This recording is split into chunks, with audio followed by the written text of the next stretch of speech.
যার সামনে পৃথিবীর কোন বিদ্যা টিকে থাকতে পারে না, যার সামনে কোন জ্ঞানী লোক দাঁড়াতে পারে না, তিনি হচ্ছেন ডক্টর জাকির নায়েক।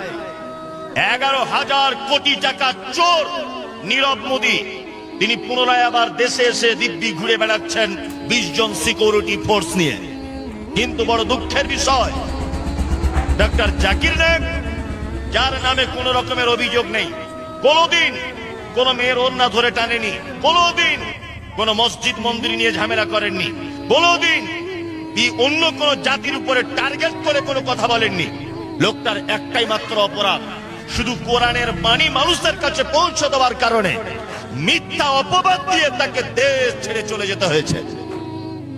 তার মানে কোরআনের কথা বললে বিপদ আসবে। আর একটা কথা বলি, আপনারা জানেন বাংলাদেশ এমন একটা দেশ যারা পীরের জন্ম দেয়। পীর, বাংলাদেশ মানে গ্রামে গ্রামে পীর, তাই না? আমাদের পশ্চিম বাংলাতেও হাজারো পীর সাহেব আছে। আপনারা দেখেছেন কোনদিন কোন পীর সাহেবকে ধরে জেলখানাতে ভরা হয়েছে, বা কোন পীর সাহেব জলসার স্টেজ থেকে অপমান হয়ে বাড়ি গেছেন? এটা দেখেছেন?